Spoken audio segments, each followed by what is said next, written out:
Alhamdulillah nasta'inuhu wa nastaghfiruh wa na'udzu billahi min syururi anfusina wa min sayyiati a'malina may yahdihillahu fala mudilla lahu wa may yudlil fala hadiya lahu asyhadu an la ilaha illallah wa asyhadu anna Muhammadan abduhu wa rasuluh. Allahumma sholli wa sallim wa barik ala nabiyyina Muhammadin wa ala alihi wa ashabihi ajma'in. Wa qala Allah ta'ala fil Qur'anil Karim, a'udzu billahi minasy syaithanir rajim. Ya ayyuhalladzina amanu taqullaha haqqa tuqatih wa la tamutunna illa wa antum muslimun. Hadirin Bapak jemaah Masjid Al-Furqan yang saya hormati, alhamdulillah pada malam hari ini kembali saya ditakdirkan oleh Allah bertemu lagi dengan Bapak setelah berapa lama ya? Lama sekali ya bertemu. Mungkin yang terakhir Ramadan juga kayaknya ada jadwal ya. Ramadan kosong. Iya. Jadi alhamdulillah bertemu lagi dalam acara tolabul ilmi, ya, salah satu dari kewajiban kita selaku seorang muslim. Ya, untuk materi malam hari ini saya mengambil dari Al-Quran, ya. Boleh dibaca, boleh dibuka halaman 603. Ya, halaman 603. Surat An-Nasr. Pertolongan. Di atasnya ini surat Al-Kafirun. Nah, ini 600, tulis saja mungkin 603 ya. 6.3 ya, 603. Surat An-Nasr. Di atasnya ada surat Al-Kafirun kan? Surat An-Nasr ada di tengah. Tidak ada surah. Kita baca A'udzubillahi minasyaitonirrajim. Bismillahirrahmanirrahim. Idza jaa nasrullahi wal fath wa ra'aitan nasa yadkhuluna fi dinillahi afwaja fasabbih bihamdi rabbika wastaghfir innahu kana tawwaba. Yang belum ketemu tolong tuh dikasih tahu atau di sini Pak. Jangan tolong tuh ini di sini biar ketemu. Akan minta tolongnya masyarakat juga. Sekarang saya kasih tolong. 600 ini di ujung surat bisa ke 30.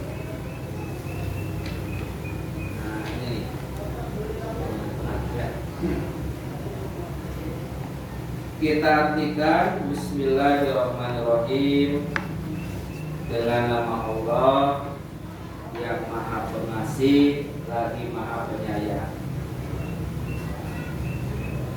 Idza apabila jaa telah datang. Idza apabila jaa telah datang. Nasrullahi. Nasrullahi. Nasrun itu pertolongan. Allahi Allah. Nasrullahi pertolongan Allah. Wal fathu dan kemenangan. Dan kemenangan.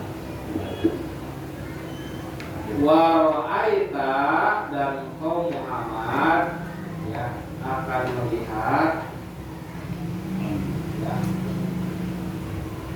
An-nasa manusia atau orang-orang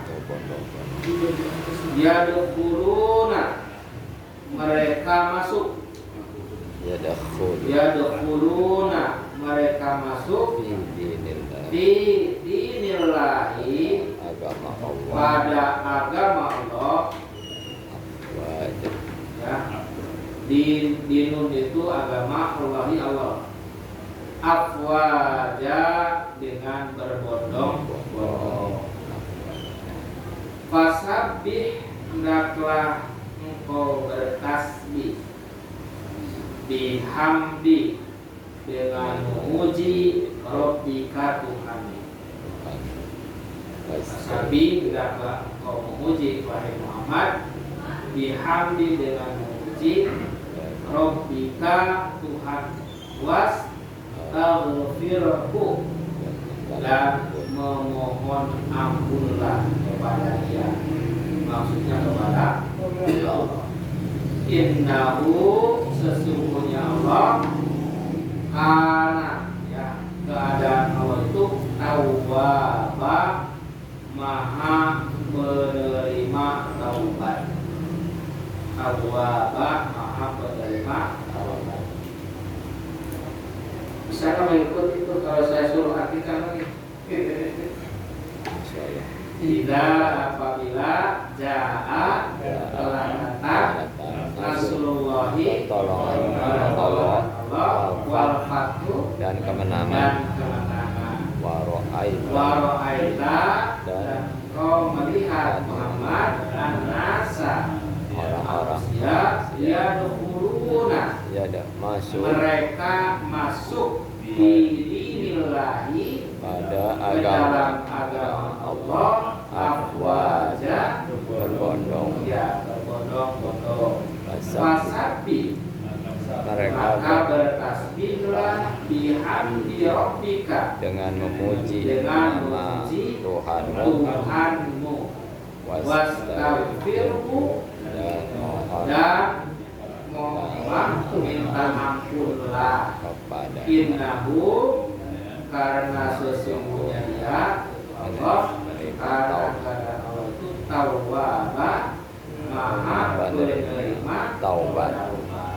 Oke, kita jelaskan, kita tafsirkan.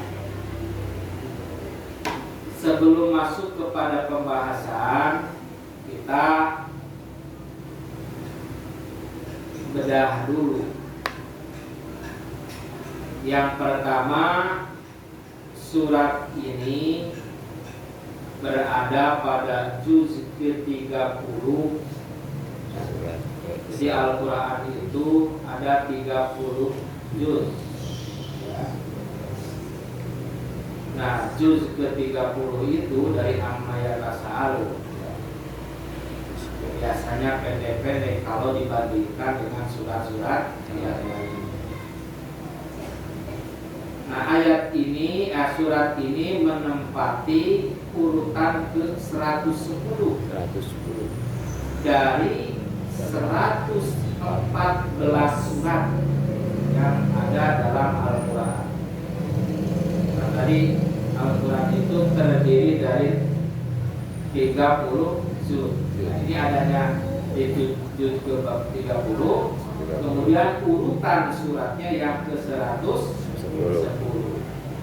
Hanya 3 ayat. Ini termasuk surat yang terpendek. Ya, ada 2 sebenarnya yang terpendek itu, yang terdiri dari 3 ayat itu. Pertama adalah surat An-Nasr, yang kedua surat apa? Al-Asri. Ya. Al-Asr juga Al-Kautsar. Jadi Al-Asr, Al-Kautsar, dan ini An-Nasr. Ya. Ini terdiri dari 3 ayat, itu paling pendek. Yang paling panjang ayat surat Al-Baqarah 286. Ini mah cuma 3 ayat.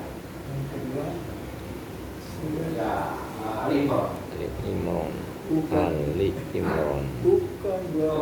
yang Oh ya ya. Anisa. yang pokoknya maksudnya itu panjang-panjang. Panjang ya, 227 kan. Ya. Oke, nah lanjut ya. Jadi terdiri dari 3 ayat. Kategori surat ini termasuk Madaniyah. Tadi ada yang nanya, ya. Makanya kalau yang pendek-pendek itu adalah cirinya dari surat Al-Anbiya. Tapi ayat ini justru termasuk Madaniyah. Karena pengertian Madaniyah itu adalah surat atau ayat yang diturunkan oleh Allah kepada Nabi Muhammad SAW setelah beliau hijrah. Itu Madaniyah. Meskipun umpamanya ayat atau surat tersebut turun di kota Mekah, ya, nah itu pengertiannya. Nah, sedangkan Makkiyah itu adalah surat atau ayat yang diturunkan sebelum Nabi Muhammad SAW itu hijrah. Nah, menurut para ahli mufassirin, surat An-Nasr ini turun saat Nabi Muhammad SAW itu melaksanakan ibadah haji. Nabi itu melaksanakan ibadah haji itu tahun ke-9 hijrah. Tahun ke-9 hijrah beliau. Dan itulah ibadah haji yang pertama dan terakhir kali. Di dalam sejarahnya Nabi itu melaksanakan ibadah haji itu hanya sekali. Jadi seperti orang-orang sekarang berkali-kali. Ya. Makanya para ulama fikih mengatakan bahwa berpendapat bahwa wajibnya ibadah haji itu 1 kali bagi yang mampu. Kalau kesananya sunnah saja. Nah, jadi Nabi Muhammad SAW menerima ya surat ini adalah saat beliau melaksanakan ibadah haji di Arafah. Surat ini dinamakan surat An-Nasr. Kenapa? Karena sesuai dengan kata yang ada di ayat pertama. Nah, itu kan ada ya Nasrullah, Nasrul ya, An-Nasr. Jadi diambil dari kata Nasrul, maka surat ini disebutkan dinamai surat An-Nasr, artinya surat pertolongan. Apa kandungan dari ayat ini? Menurut para ahli mufassirin ada 2. Ya, ada 2. Pertama adalah kabar gembira kepada Rasulullah Shallallahu Alaihi Wasallam bahwa tidak lama kota Mekah, tidak lama lagi kota Mekah itu akan ditaklukkan. Kota Mekah itu akan dikuasai oleh umat Islam. Ya. Kenapa? Karena di situ ada wal fathu. Jadi kabar gembira bahwa sebentar lagi kota Mekah yang selama ini dikuasai oleh orang kafir Quraisy itu akan dapat ditaklukkan oleh umat Islam, oleh Nabi Muhammad dan para sahabatnya. Yang kedua adalah juga mengandung pengertian bahwa masa kerasulan Nabi Muhammad SAW atau masa hidup Nabi itu ya sebentar lagi. Kalau umpamanya dakwah Nabi itu telah sempurna, bahkan umpama yang asalnya menolak dari kalangan orang-orang Arab Quraisy itu pada masuk Islam, berarti kan tugas Nabi itu sudah selesai, sudah beres. Kalau tugas Nabi itu sudah selesai, sudah beres, berarti usia Nabi itu tidak akan lama lagi. Nih, ada sahabat yang diberikan oleh Allah itu kelebihan. Di kelebihannya itu dia bisa tahu makna dari ini apa gitu. Nah, ada disebutkan dalam riwayat itu adalah Abu Bakar setelah menerima ayat ini beliau nangis. Ditanya kenapa kok nangis? Ya, kalau Nabi tugas Nabi sudah sempurna, berarti kan Nabi itu gak akan lama lagi meninggal. Memang benar. Itu ada 1 tahun kemudian Rasul, ya, setelah bukan, ya, tidak lama setelah pembulanan lah, setelah Futuh Makkah itu adalah Rasul meninggal. Nah, jadi ini menginformasikan, ya, yang pertama tadi menginformasikan bahwa akan segera Futuh Makkah. Nah, sebenarnya Futuh Makkahnya belum terjadi gitu. Sama ini adalah sebagai kabar gembira, juga sebagai pelajaran kepada Nabi Muhammad SAW dengan para sahabatnya apa dan bagaimana seharusnya ketika menyikapi kemenangan itu. Di pertama adalah hakikat kemenangan itu dari siapa? Ya, yang kedua, yang namanya hakikat kemenangan itu apa? Yang ketiga adalah bagaimana menyikapi atau kita bersikap terhadap kemenangan itu. Ya, itu pokoknya ada 3 itu. Nah, yang pertama, ini Allah Subhanahu wa Ta'ala mengatakan bahwa kemenangan atau penaklukan kota Mekah oleh Nabi Muhammad SAW dan para sahabat itu merupakan Nasrullah. Nah, ini kata kunci ini. Nasrul merupakan pertolongan. Pertolongan ini kemudian dinisbatkan kepada Allah. Jadi bukan semata-mata pertolongan, tapi adalah pertolongan Allah. Nah, ini memberikan pelajaran kepada Nabi dan kepada para sahabat bahwa nanti ketika penaklukan kota Mekah itu bukan semata-mata hasil jerih payah mereka, ya, bukan hasil ikhtiar mereka semata-mata, bukan hasil perjuangan mereka, tapi hakikatnya adalah pertolongan Allah. Nah, gitu. Itu diingatkan oleh Allah kepada Nabi. Ya, Nabi itu maka akan takluk oleh umat Islam. Tapi ingat, takluknya kota Mekah itu bukan semata-mata oleh perjuangan, ya, oleh peperangan, oleh ikhtiar yang dilakukan oleh Nabi dan para sahabat, bukan, tapi adalah Nasrullah, pertolongan Allah. Itu yang harus disadari gitu lah oleh Nabi dan para sahabat. Kayak seperti bangsa kita, kan kemarin baru saja kita memperingati, ya, hari kemerdekaan negara kita, ya, yang ke-77 tahun, begitu kan? Dimana negara kita itu diproklamirkan menjadi suatu negara yang asalnya adalah Hindia Belanda menjadi Indonesia, negara yang merdeka pada tanggal 17 Agustus tahun 1945. Nah, kalau kita kaitkan dengan ayat ini, ya, kalau kita kaitkan dengan ayat ini, bahwa kemerdekaan yang diraih oleh bangsa kita itu bukan semata-mata hasil perjuangan bangsa Indonesia, tapi itu adalah Nasrullah, pertolongan dari Allah, karunia dari Allah.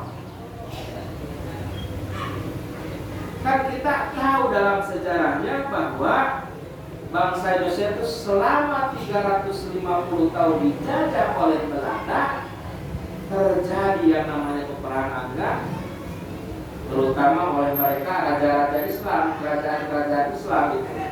Mereka berperang melawan Belanda. Berhasilkan mereka? Tidak. Kalahnya oleh siapa? Belanda itu kalahnya oleh siapa? Oleh Jepang kan? Bukan oleh bangsa kita. Cuma 1 minggu lagi. Kalahnya Belanda itu cuma 1 minggu oleh Jepang itu. Nah, kita ketika meraih kemerdekaan itu, apakah kita mengalahkan Jepang? Coba baca dalam sejarah itu. Ya, kita itu ketika meraih kemerdekaan itu bukan karena kita mengalahkan Jepang. Nggak mungkin Jepang. Orang Belanda saja akan bisa mengalahkan Belanda. Tapi memang sudah dijanjikan oleh Jepang itu sebelumnya bahwa akan diberi kemerdekaan. Tapi Jepang juga tidak apa namanya itu, tidak gratis ya. Kenapa? Karena dia ingin juga ada support dari Indonesia, minimal wilayah Indonesia itu sebagai pangkalan militer mereka. Karena mereka mau menjadi penguasa di Asia Timur, gitu kan, Asia Timur Raya. Gitu. Nah, jadi kemerdekaan yang diraih oleh bangsa kita itu adalah semata-mata bukan perjuangan bangsa Indonesia, tapi itu adalah hakikatnya Nasrullah, pertolongan Allah, karunia dari Allah Subhanahu wa Ta'ala. Dan ini disadari betul oleh para pendiri bangsa. Terbukti di dalam Muqaddimah atau pembukaan Undang-Undang Dasar 1945, kalau nggak salah alinea ketiga itu, di situ mengatakan apa disebutkan berkat rahmat Tuhan yang Maha Kuasa, ya, dan didorong oleh keinginan luhur bangsa Indonesia, maka kemerdekaan diraihkan itu, ya, maka Indonesia dimerdekakan.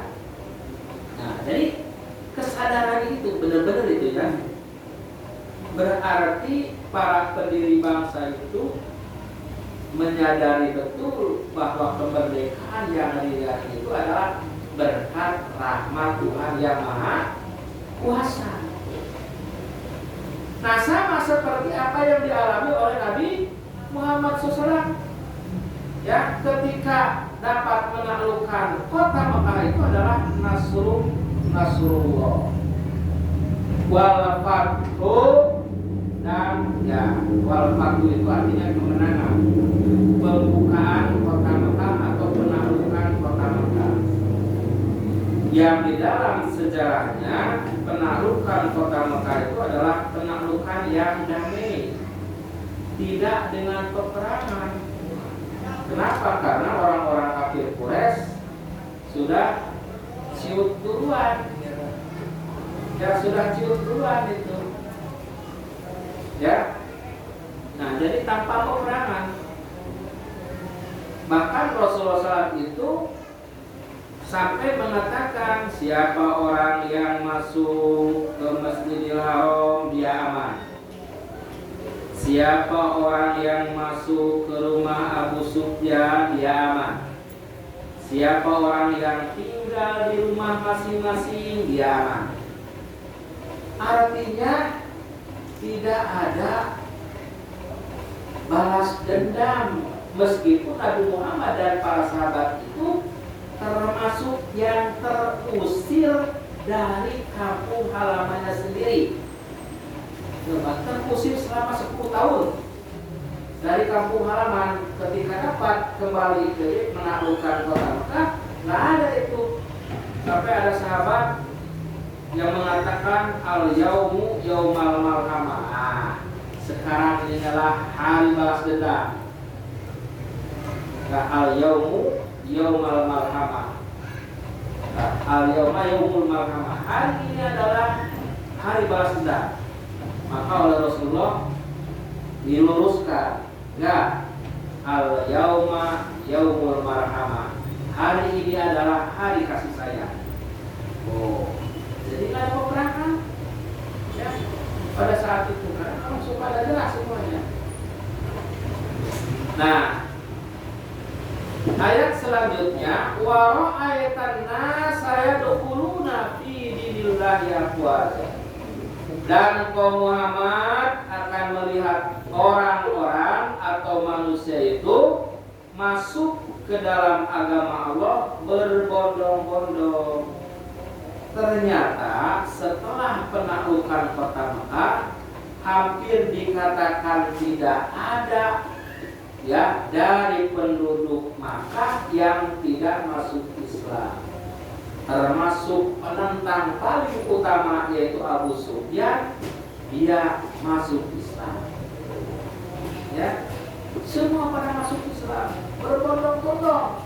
Saking banyaknya bahasa itu apa aja berbondong-bondong. Banyak yang masuk Islam. Nah, apa pengertiannya dari ayat ini? Menurut para ahli mufassirin bahwa hakikat kemenangan yang atau hakikat pembebasan kota Mekah itu adalah di mana orang-orang Makkah yang asalnya musyrik, yang asalnya kafir kepada Allah Subhanahu wa taala, mereka masuk Islam. Ini hakikat kemenangan. Jadi kemenangan yang sesungguhnya bukan orang itu menyerah, serah bongkokan, ya. Tapi kemenangan yang nyata itu adalah ketika orang tersebut ya mereka bertauhid, hanya meyakini bahwa Allah adalah satu-satunya Tuhan yang wajib disembah dan diminta pertolongan, dan mereka mengingkari semua ya Tuhan-Tuhan yang lain selain Allah Subhanahu wa taala. Ini adalah hakikat kemenangan. Apa namanya? Hakikat kemenangan kota Mekah. Nah, kenapa dikatakan itu hakikat dari sebuah kemenangan? Karena kalau kita kaitkan dengan kemerdekaan yang kita raih, sebenarnya suatu bangsa itu belum dikatakan secara hakikat merdeka kalau seandainya mereka masih terjajah oleh selain Allah. Ya. Jadi kalau mau menghambakan diri itu jangan kepada makhluk. Yang pantas kita menjadi hamba itu adalah hanya kepada Allah. Kenapa kita pantas menjadi hamba Allah? Orang kita yang menciptakan Allah kan? Kita kan diciptakan oleh Allah, dihidupkan oleh Allah, diberi bekal hidup oleh Allah, diberikan pedoman hidup oleh Allah. Bagaimana kita tidak bisa menghambakan diri kepada Allah?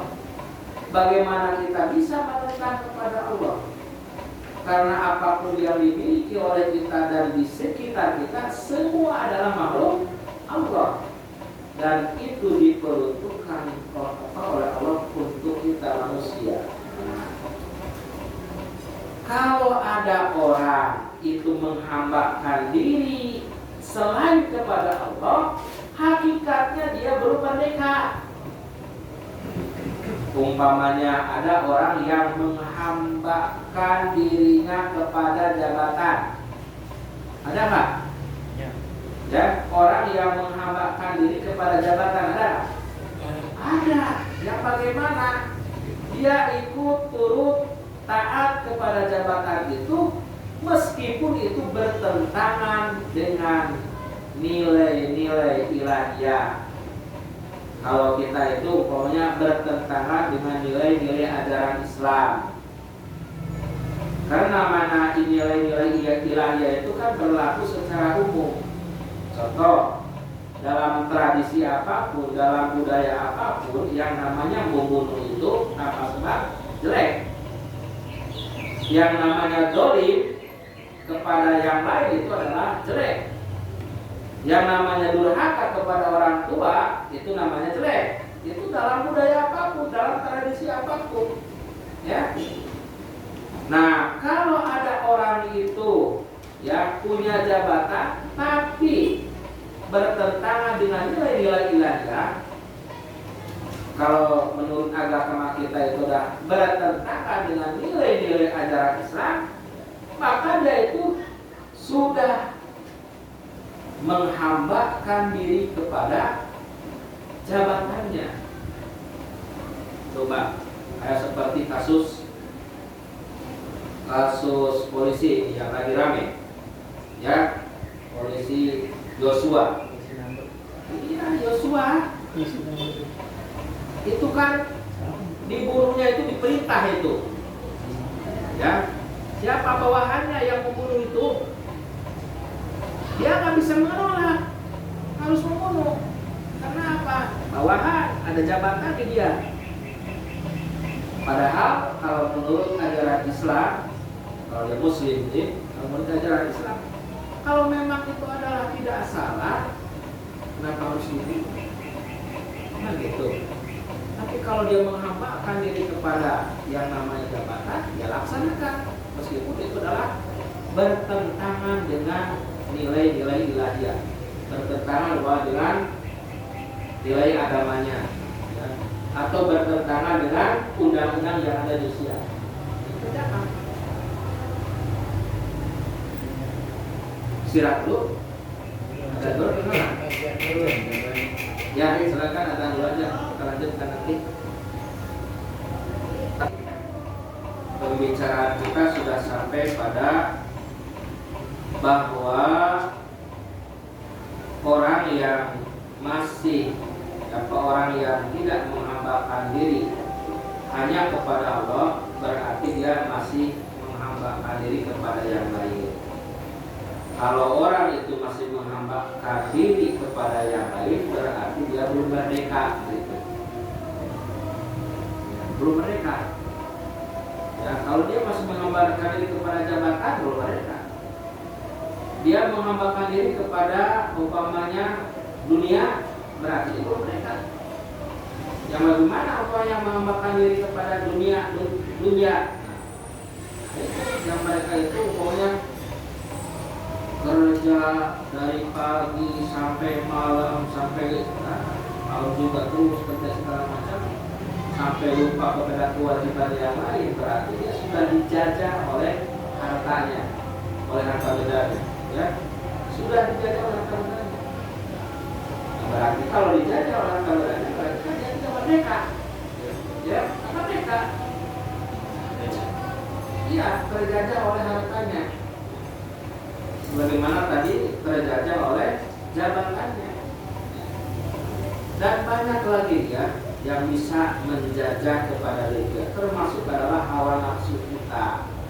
Hawa nafsu kita juga bisa jadi terjajah untuk diri kita. Dan bagaimana? Ya apabila kita menuruti apa keinginan hawa nafsu kita, padahal itu adalah bertentangan umpamanya dengan syariat Islam, itu berarti terjajah. Jadi kembali bahwa yang namanya hakikat kemerdekaan itu apabila manusia itu hanya menghambakan diri kepada Allah Subhanahu wa Ta'ala. Makanya Malik bin Robi, salah seorang panglima perang ya di zaman Umar bin Khattab, ketika dia diutus untuk menghadapi raja Kaisar Persia, oleh panglima perang Kaisar Persia itu ditanya, apa yang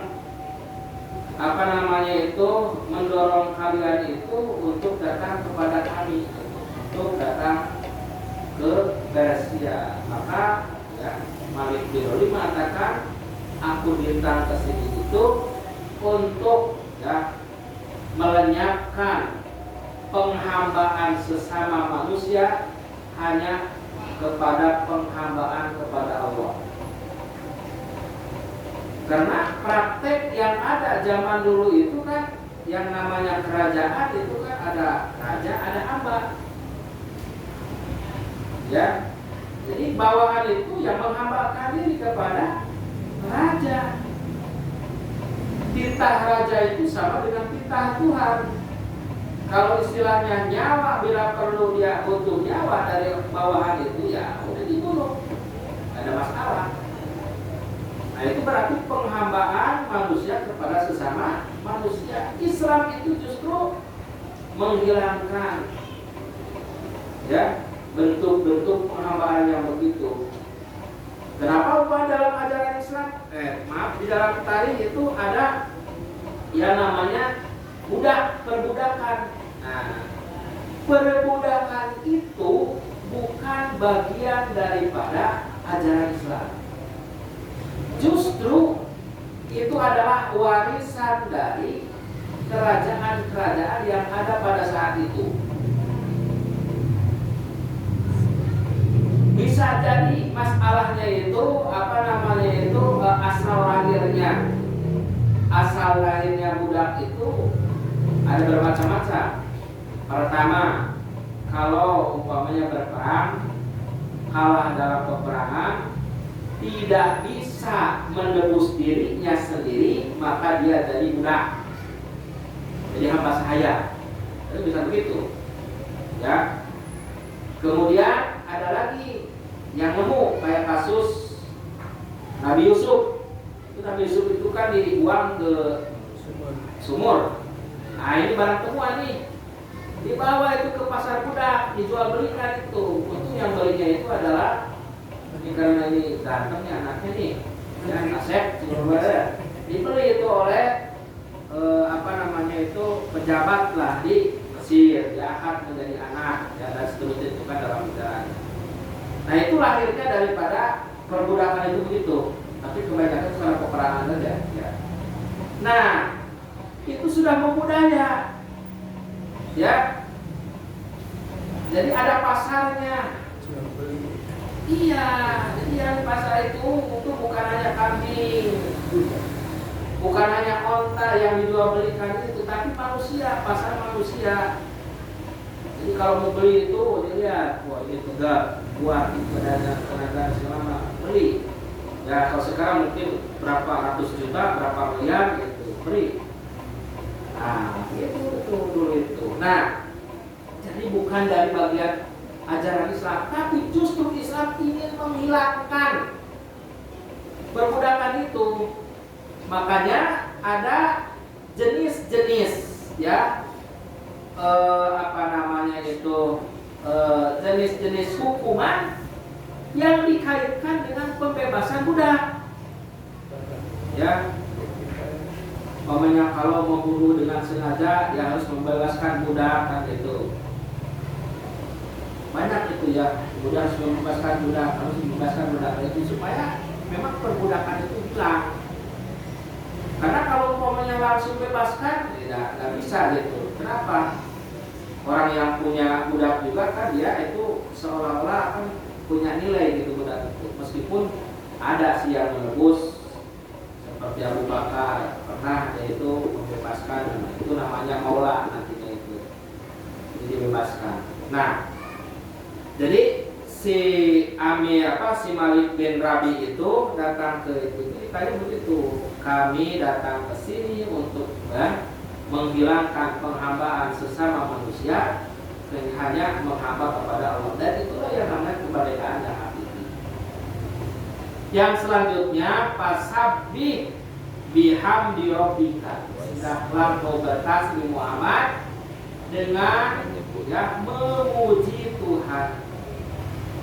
Artinya setelah Futuh Makkah, setelah berhasil mendapatkan kemenangan dengan ditaklukkannya kota Makkah, apa yang harus kamu kerjakan Muhammad? Fasabbih bihamdi rabbika, hendaklah kau bertasbih dengan memuji Tuhan. Ya, jangan melampiaskan kegembiraan itu dengan hal-hal yang tidak berguna. Ya, umpamanya kan model-model sekarang kan, kalau umpamanya dia mendapatkan kemenangan, segala macam kan dikira, ya apalagi diadakanlah pesta 7 hari 7 malam. Kenapa? Oh, udah menaklukkan Mekah gitu ya. Ya, dikira dan lain sebagainya. Bahkan ada yang umpamanya yang justru umpamanya tidak sesuai dengan nilai-nilai ajaran Islam. Ya, diadakanlah judi bareng-bareng, minum, nenggak. Kenapa? Pesta minum. Mendapatkan kemenangan. Gitu ya. Ya teler, jadi teler gitu ya. Itu bukan begitu. Justru ini diperintahkan oleh orang tua fasabih, bertasbih. Ya, bertasbih kepada Allah dan memuji Allah. Artinya mensyukuri nikmat kemerdekaan itu kita harus berenang. Pendangdutan, aduh, sampai semalam suntuk, bagian sholat subuh pada nggak ada di masjid, ya. Nah, karena semalam suntuk, nah itu kan sudah nggak benar itu. Jadi Rasul itu dikasih tahu dulu sebelum penaklukan kota Mekah. Ini yang harus dilakukan ketika kamu mendapatkan kemenangan. Katakanlah kamu mendapatkan kemerdekaan karena dulu itu terusin dari kampung halamannya, sekarang bisa kembali ke kampung halamannya itu ke Mekah. Apa yang harus dilakukan ketika itu mendapat kemenangan? Fasabih bihamdi rabbika, bertasbih ya dengan memuji Tuhanmu. Maksudnya adalah mensyukuri nikmat ya kemenangan itu. Kalau oleh kita berarti mensyukuri nikmat kemerdekaan itu dengan tasbih, ya dengan bersyukur kepada Allah Subhanahu Wa Taala. Dan syukur yang benar itu kan mendaya gunakan apa yang diberikan Allah itu sesuai dengan kehendak Allah kan gitu. Kita kan mendapatkan kemerdekaan nih. Nah, sebagai wujud rasa syukur kita kepada kemerdekaan, apa yang harus dilakukan? Ya, sesuaikan dengan kehendak yang memberikan kemerdekaan, yaitu Allah. Ya, bagaimana? Ya berarti harus dibangun jiwanya, dibangun raganya, itu ada dalam lagu Indonesia ya kan. Bangunlah jiwanya, bangunlah badannya, kan gitu. Jiwanya dulu, badannya dulu.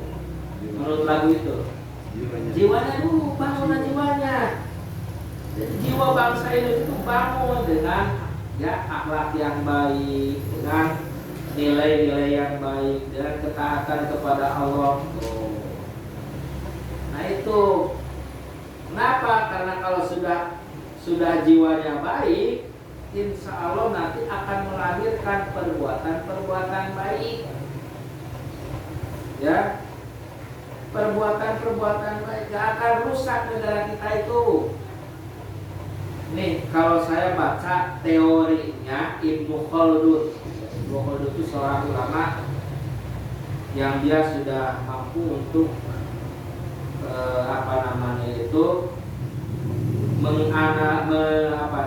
menganalisa tentang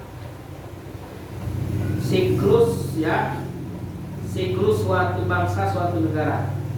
Kata dia, siklus suatu bangsa, suatu negara itu ada 3 tahap. Pertama adalah tahap pembangunan. Jadi perjuangan dulu. Nah, ini dimulai dengan lahirnya pelopor, ya, perintis. Ya, seperti tokoh-tokoh Indonesia tuh. Mereka adalah berjuang, kemudian lahir kemerdekaan. Ya. Nah, kemudian lahir generasi kedua, generasi penikmat. Jadi orang-orang tua kita dulu yang berjuang, ya, yang susah payah dan sebagainya, kemudian lahirkan generasi penikmat. Nah, generasi penikmat itu kadang-kadang dia masih bisa merasakan bagaimana pahit dekatnya perjuangan bapaknya sehingga masih bisa merawat. Ya. Jadi dengan diuntungkan dalam politik ekonomi, maka dia bisa merasakan kesejahteraan ekonomi, dapat merasakan keamanan, nah, gitu ya. Nah nanti setelah itu akan lahir generasi selanjutnya adalah generasi perusak. Nah generasi perusak itu adalah generasi yang sudah melupakan bagaimana perjuangan orang-orang tua dulu, ya. Sehingga dengan lahirnya generasi perusak ini, kata Ibnu Khaldun, mulailah suatu negara itu akan kembali lagi kepada masa awal. Nah, jadi ada perintis masa perjuangan, ada generasi yang menikmati, ada generasi yang menghancurkan. Ya, di kita sekarang nih, generasi bapak, generasi saya nih masih hidup kan bapak, generasi penikmat atau perusak? Kalau generasi pejuang kan sudah selesai ya dengan sampai kepada kemerdekaan. Sekarang generasi apa? Penikmat. Apa bisa merasakan nikmatnya apa? Nikmatnya sejahtera ekonomi sudah merasakan nggak? Nikmatnya aman sudah merasakan nggak? Meratanya keadilan sudah merasakan nggak? Ternyata sudah, yang lain kita mau belum. Sejahtera itu sudah, tapi yang lain hanya sebagian kecil dari rakyat kita sudah sejahtera.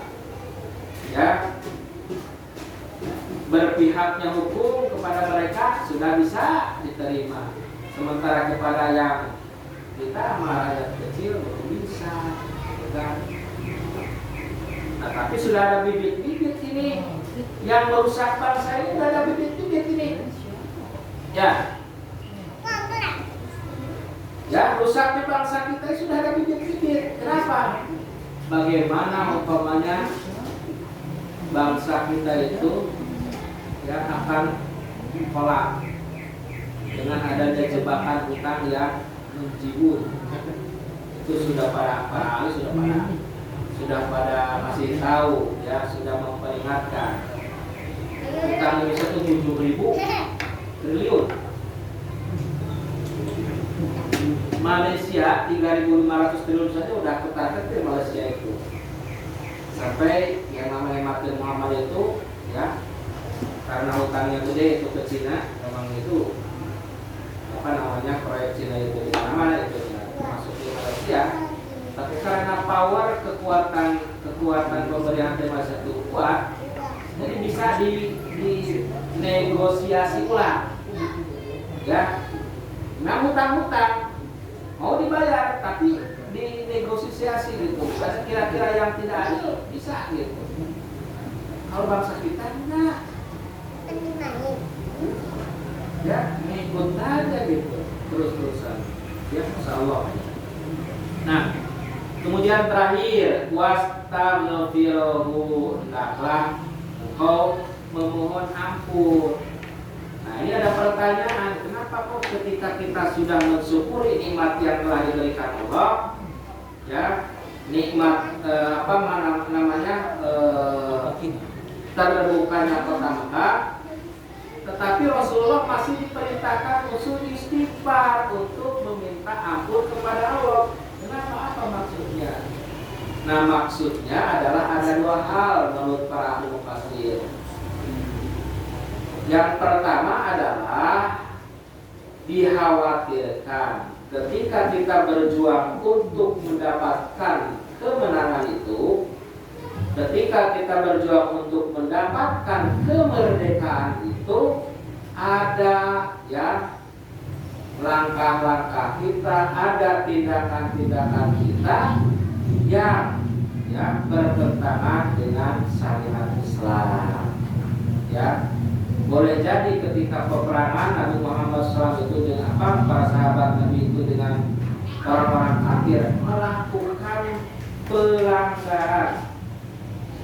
Apa pelanggarannya? Seperti ini, kan Rasul kalau mau berperang itu suka mengamanatkan kepada ya tentaranya, kalian akan bertemu dengan orang-orang tua, jangan dibunuh.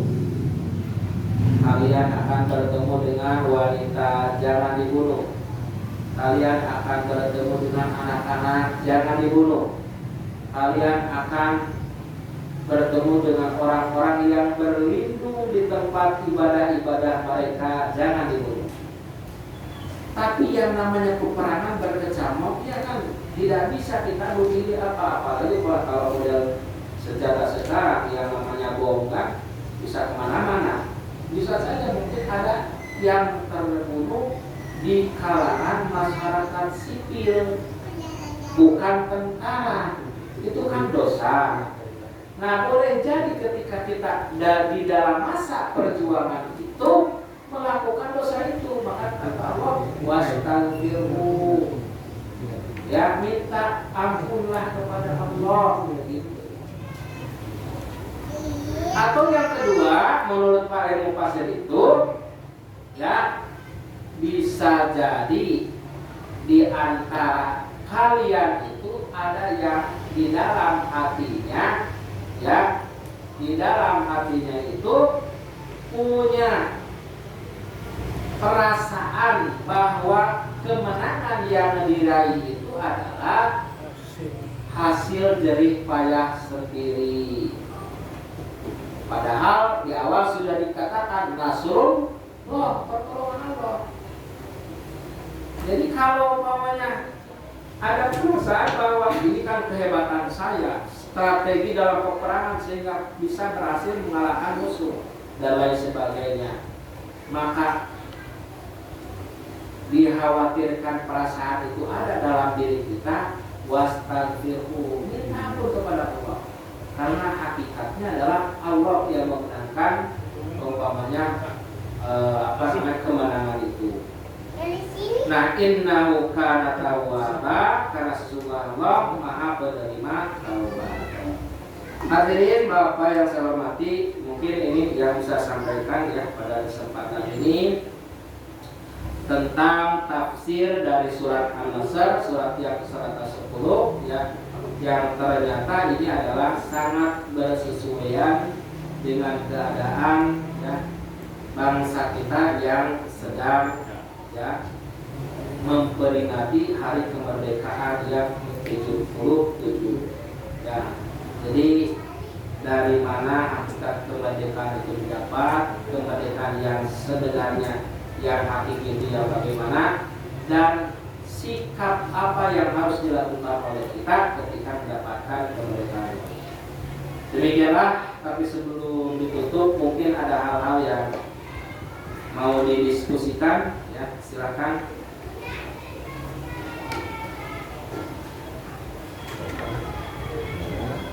Silakan Pak, kalau ada yang mau bertanya.